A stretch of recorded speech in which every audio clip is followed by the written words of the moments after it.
Thanks for that, and I'm for it.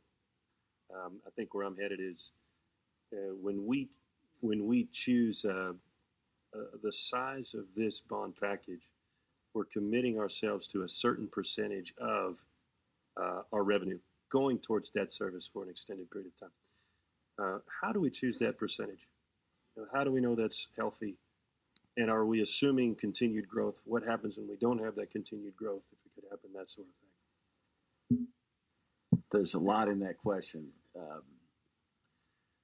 So with this council's support, we've actually increased the amount that we have put toward debt service. There was a citizens committee a number of years ago that recommended really a penny a year for a number of years because we needed to increase the amount of money for infrastructure.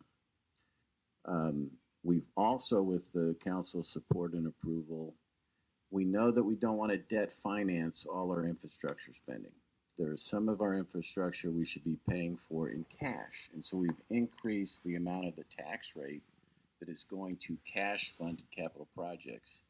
And so the way that we calculate it, we want to look at the cash portion added to the debt service portion and decide, are we committing enough money to infrastructure? If you ask me, I'd say we still need to commit more money to infrastructure, right? Because our needs still exceed the amount of money that we can spend. So the flippant answer is we still need to grow that some more over time, in my opinion. Now, at the same time, we've got to be cautious because once you sell a bond, you're paying that debt for up to 20 years, right? And so the assumptions that we use in future projections of how fast will the tax base grow, right, is a key variable. And we'll talk about that again a little more at the retreat, but we're using a 4% go forward projection. So when we exceed 4%, that's always good. When we don't exceed 4%, then that's why one of the other reasons of keeping a little capacity there.